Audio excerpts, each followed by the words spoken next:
Au cours des dernières semaines, nous avons abordé le sujet de l'abus de pouvoir spirituel, un thème dont la Bible parle souvent, mais qui est rarement étudié en profondeur par l'Église. La semaine dernière, nous avons examiné l'enseignement clair de la Bible contre l'élévation de tout dirigeant à une position d'honneur supérieure au reste de l'Église. Jésus comme Paul ont donné des instructions directes à ce sujet, accompagnées de sérieux avertissements sur les conséquences d'un tel péché. Jésus a explicitement commandé à ses disciples de ne permettre à personne de les considérer comme supérieurs aux autres en les appelant maître ou père. Il a précisé que tous les chrétiens n'ont qu'un seul maître et qu'un seul père, Dieu le Fils et Dieu le Père. Lorsqu'un dirigeant de l'Église s'élève au-dessus des autres croyants, il s'approprie en réalité l'autorité, l'honneur et la gloire qui appartiennent à Dieu seul. Ce n'est évidemment pas une petite affaire. Aujourd'hui, nous allons parler d'une tactique majeure utilisée par les dirigeants abusifs pour maintenir leur contrôle sur une assemblée ou une organisation, l'usage de techniques de silence. Cette méthode est courante parmi les personnes abusives dans tous les domaines de la vie, pas seulement dans l'Église. L'abus ne peut pas se poursuivre ni prospérer dans un environnement où les gens sont libres de s'exprimer, de confronter le mal et de traiter les problèmes ouvertement. Le silence est l'ingrédient essentiel qui permet à une autorité abusive de perdurer. Les dirigeants abusifs revendiquent souvent une autorité divine à un tel point qu'ils exigent une obéissance sans condition. Ils insistent pour que tout ce qu'ils disent ou font soit accepté sans contestation ni plainte. Pour maintenir ce contrôle, ils utilisent diverses techniques pour pousser les gens au silence et à la soumission. Les organisations et les églises abusives ressemblent souvent à des foyers où règne une dépendance. Dans ces deux environnements, il existe plusieurs règles tacites que chacun est censé suivre, au risque de graves conséquences s'il ne le fait pas. Dans ces lieux, personne n'a le droit de parler ouvertement des véritables problèmes. On s'attend à ce que chacun garde le silence et évite de confronter la personne qui cause du tort. Ces environnements sont couverts de secrets et personne n'a le droit d'exprimer sa douleur ou ses inquiétudes, sauf peut-être à l'agresseur lui-même. Tout ce qui va au-delà n'est généralement pas toléré. Dans une organisation que je connais, il a été découvert plus tard que le personnel avait depuis des années de sérieuses préoccupations au sujet du directeur. Beaucoup étaient mécontents, mais lorsqu'ils lui faisaient part directement de leurs problèmes, même s'ils répondaient poliment, les préoccupations n'étaient jamais réellement prises en compte. Cette organisation avait une règle tacite: ne pas parler des problèmes entre collègues, seulement les rapporter à la direction.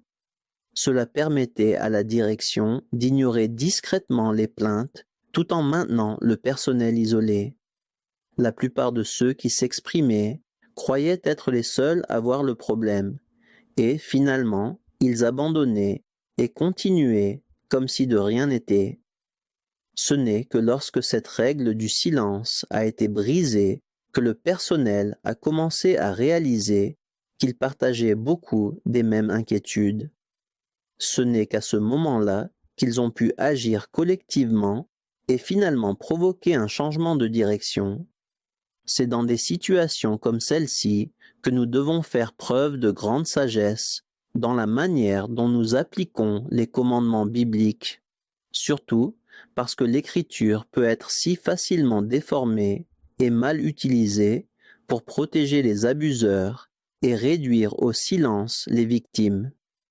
Tragiquement, de nombreux versets sont transformés en armes pour réprimer la voix de ceux qui souffrent, les laissant se sentir coupables ou spirituellement rebelles pour avoir osé parler.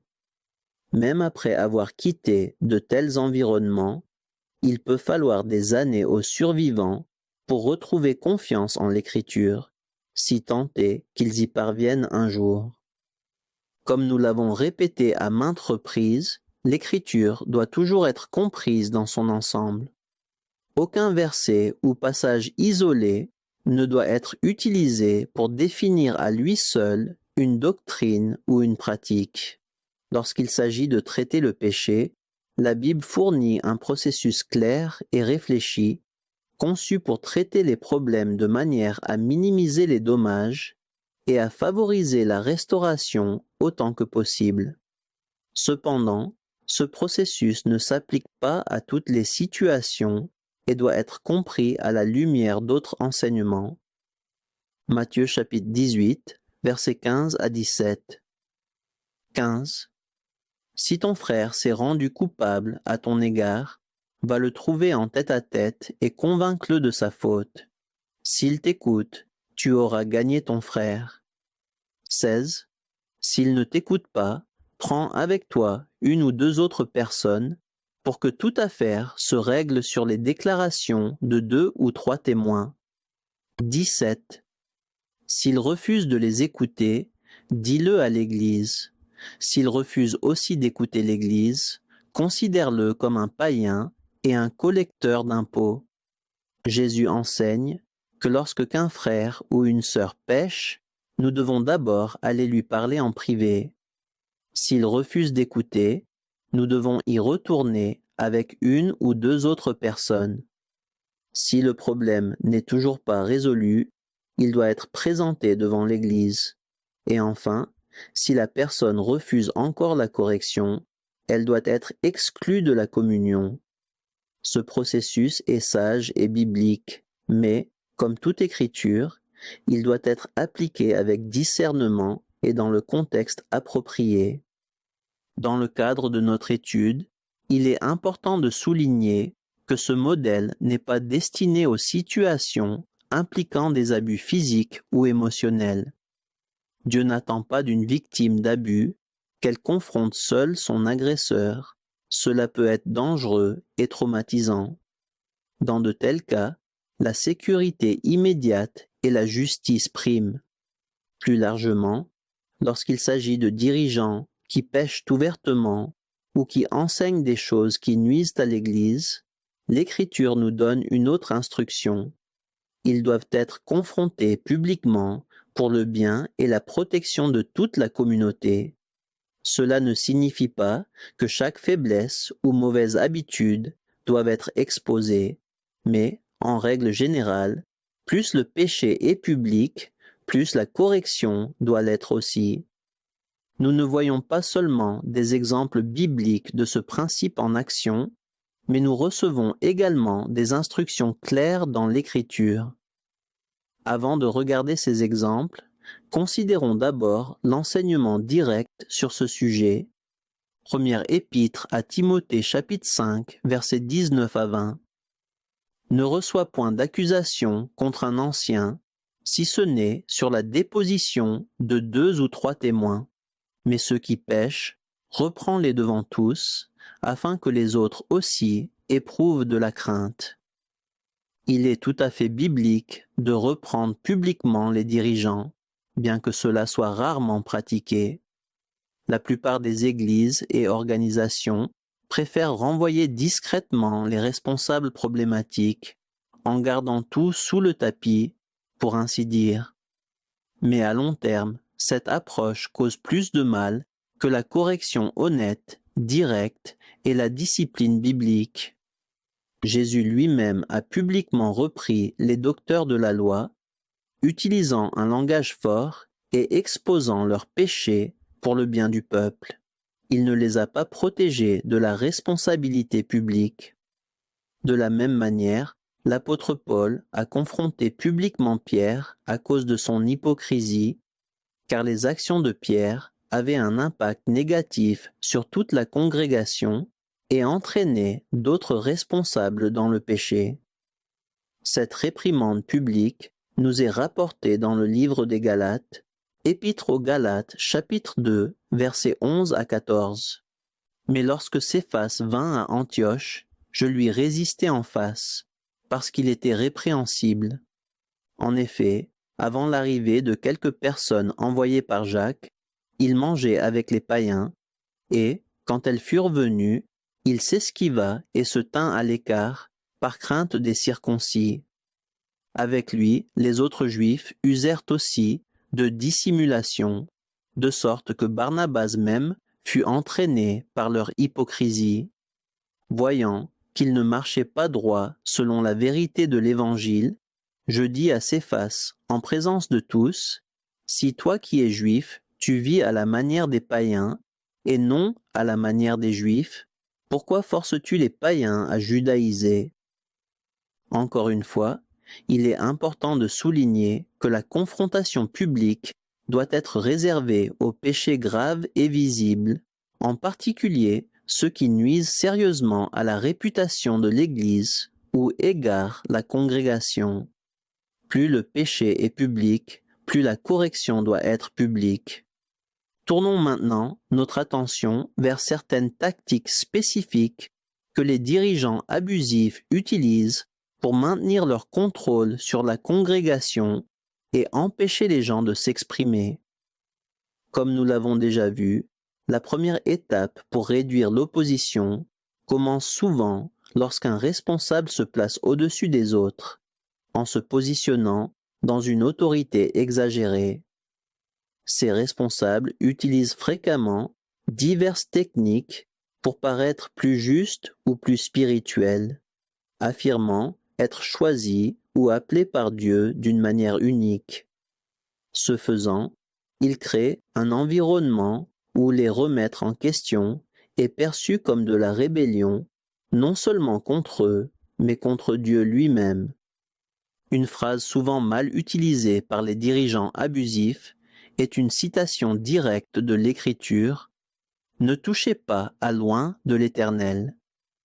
Cette déclaration est souvent utilisée pour faire croire que personne n'a le droit de les remettre en question ou de les confronter, quel que soit leur comportement. Mais c'est une mauvaise utilisation claire du texte biblique, totalement sortie de son contexte. Cette phrase vient de l'histoire de David et du roi Saül. Quand David eut l'occasion de tuer Saül, qui cherchait activement à le tuer, il refusa, disant « Que l'Éternel me garde de porter la main sur loin de l'Éternel. » David ne disait pas que Saül était au-dessus de toute correction ou responsabilité, mais simplement qu'il ne prendrait pas sa vie par la force. Il parlait de ne pas lui infliger de mal physique, et non d'éviter tout discernement spirituel ou toute confrontation du mal. Ce passage ne signifie pas que nous sommes interdits d'exposer le péché ou les faux enseignements dans la direction de l'Église. Comme nous l'avons déjà vu, l'Écriture appelle constamment les croyants à tout examiner, à tenir les responsables comptables et à confronter l'erreur, surtout quand elle nuit au corps de Christ. Utilisez ce verset pour réduire au silence la critique ou éviter la correction n'est pas seulement non biblique, c'est en réalité nuisible à l'Église, car cela protège le péché sous couvert d'autorité spirituelle.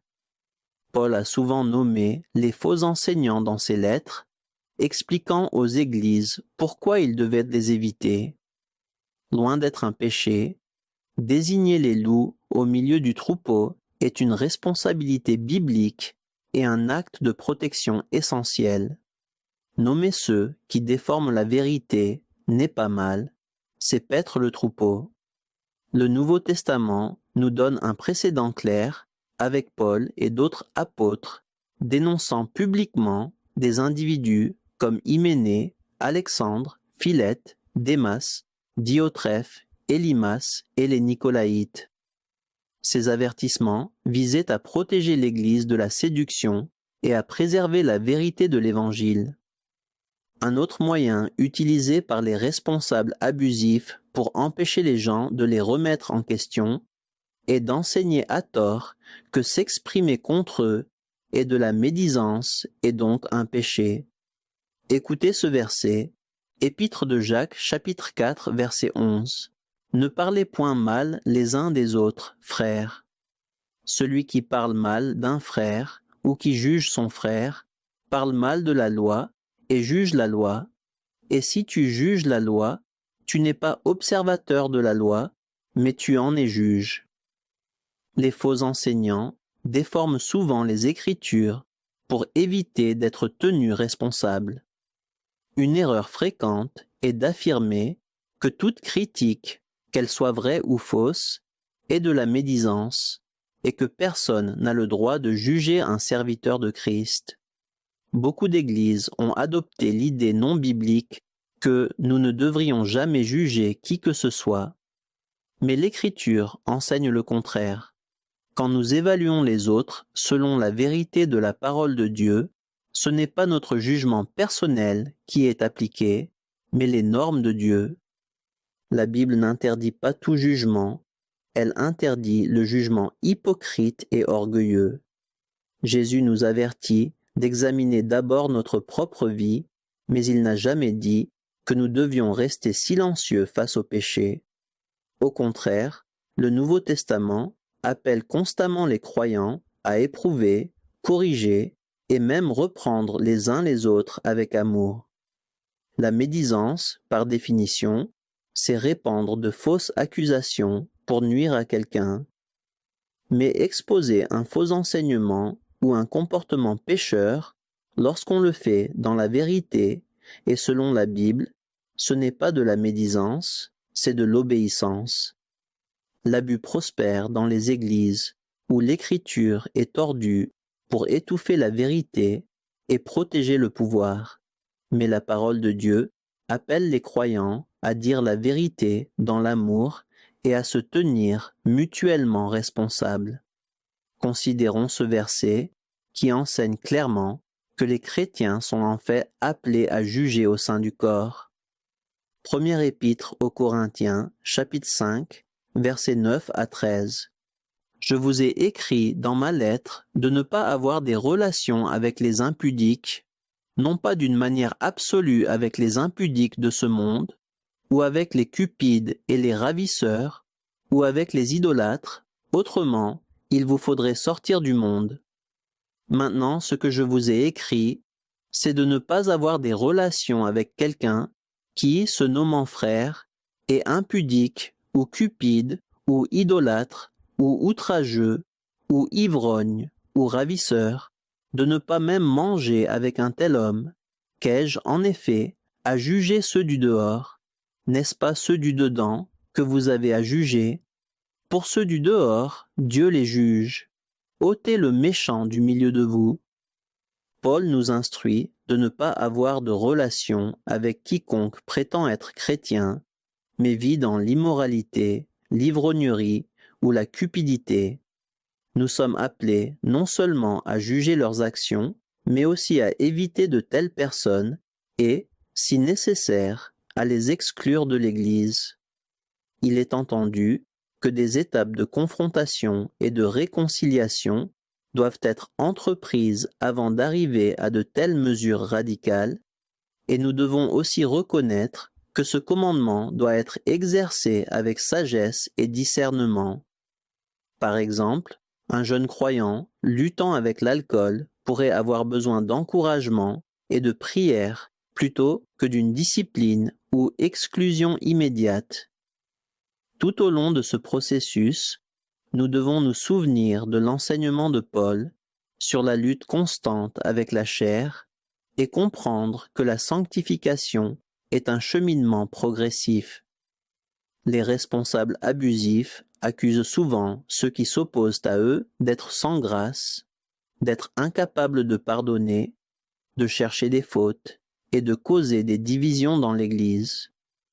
Il est fréquent que quiconque ose remettre en question leur autorité devienne la cible principale des sermons du dimanche matin. Ces responsables jouent rapidement la carte de la persécution, demandant à leurs fidèles de prier pour eux parce que Satan utiliserait soi-disant des personnes pour attaquer leur puissant ministère. Parfois, la congrégation sait exactement de qui il est question, Mais même si elle n'en connaît pas les détails, le message est clair. Ne critiquez pas le pasteur, car le faire équivaut à s'opposer à Dieu lui-même et à travailler pour le diable. Attaquer ainsi quelqu'un qui s'exprime conditionne rapidement la congrégation à rejeter tout rapport négatif concernant le pasteur, créant un climat de silence, de peur et de loyauté mal placée. Cela déforme aussi la perception des gens, les amenant à croire que le responsable est persécuté pour Christ. Cette image soigneusement façonnée brouille leur capacité à juger correctement, même lorsqu'ils sont confrontés plus tard à des preuves claires d'abus ou de faute. Un exemple concret de cela peut être observé dans le ministère de l'OVL, Elias de Revelation Church. Malgré des preuves croissantes et de multiples accusations publiques contre lui, le ministère n'a pris aucune mesure disciplinaire. Au lieu de traiter les préoccupations avec transparence et responsabilité, M. Elias est présenté comme une victime d'attaques spirituelles, tandis que les véritables victimes sont accusées d'être utilisées par le diable pour freiner l'œuvre de Dieu. Cette même tactique se retrouve clairement dans le témoignage de Tizikanon, qui a parlé publiquement du fait d'avoir été ciblé par son ancien pasteur, Steve Berger. Plutôt que d'assumer ses responsabilités, Berger a utilisé l'histoire de Tizi pour se présenter comme la personne attaquée, manipulant le récit afin de susciter la sympathie et de maintenir son contrôle. Ces histoires réelles sont cruciales pour l'Église. Elles servent d'exemple clair de la manière dont la manipulation et l'abus spirituel opèrent en arrière-plan. En comprenant ces schémas, les croyants peuvent être mieux équipés pour identifier un leadership malsain et protéger l'intégrité du corps de Christ. Écoutez les versets suivants. Épître aux Romains, chapitre 16, versets 17 à 18. Je vous exhorte, frères, à prendre garde à ceux qui causent des divisions et des scandales, au détriment de l'enseignement que vous avez reçu. Éloignez-vous d'eux, car de tels hommes ne servent point Christ, notre Seigneur, mais leur propre ventre, et, par des paroles douces et flatteuses, ils séduisent les cœurs des simples. Les responsables abusifs créent souvent des divisions dans l'Église, mais ils rejettent systématiquement la faute sur ceux qui s'opposent à eux. Cette tactique ne fait pas seulement détourner la responsabilité, mais elle isole aussi les critiques en les présentant comme la source du conflit. Les croyants doivent rester vigilants et perspicaces, apprenant à reconnaître ces schémas nocifs dès le début. Il est essentiel de se protéger, ainsi que la communauté, en gardant ses distances avec de tels responsables et en demeurant ferme dans la vérité et l'unité. Les responsables abusifs utilisent aussi souvent, à mauvais escient, des versets de la Bible qui exhortent les chrétiens à obéir à leurs dirigeants. Mais ces versets sont fréquemment sortis de leur contexte, ignorant le conseil plus large de l'Écriture. Bien que ces passages aient un sens valable dans leur cadre approprié, les responsables abusifs les déforment pour imposer une soumission aveugle, manipulant leurs auditeurs au lieu d'encourager une foi et une responsabilité authentique. Écoutez ce passage. Épître aux Romains, chapitre 13, versets 1 à 5. Que toute personne soit soumise aux autorités supérieures, car il n'y a point d'autorité qui ne vienne de Dieu, et les autorités qui existent ont été instituées de Dieu.